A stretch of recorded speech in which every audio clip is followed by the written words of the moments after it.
Las colillas de cigarro que son arrojadas en vía pública se convierten en un grave problema ambiental al no contar con un procesamiento adecuado.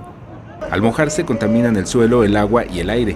Ante esta situación, la coordinadora del Partido Verde, Alessandra Rojo de la Vega Piccolo, presentó ante el Congreso local una iniciativa para sancionar a quien arroje colillas de cigarro en la vía pública y áreas naturales. Y por otro lado, pues la responsabilidad del consumidor que está tirando las colillas en las vías públicas sin conciencia alguna, que tengan una multa.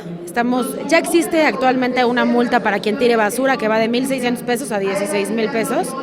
Sin embargo, estamos estableciendo que se agregue un 50%, que sea entre 2,500 a 25,000 pesos la persona que tire las colillas en lugares donde no debe tirarlas.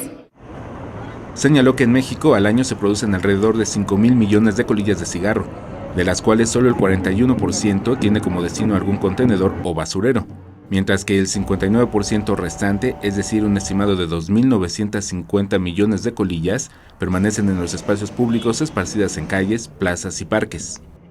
Una sola colilla tarda hasta 12 años en desintegrarse, pero esto no es lo más grave. Lo más grave es la toxicidad que traen las colillas, que las aventamos al suelo, son absorbidas por el agua y se contamina el agua. Una sola colilla en el agua contamina 50 litros.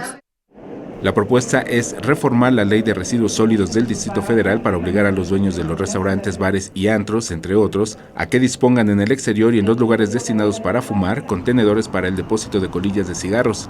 Y en caso de no hacerlo, también serán sancionados con multas que van de 42,245 pesos a 168,980 pesos.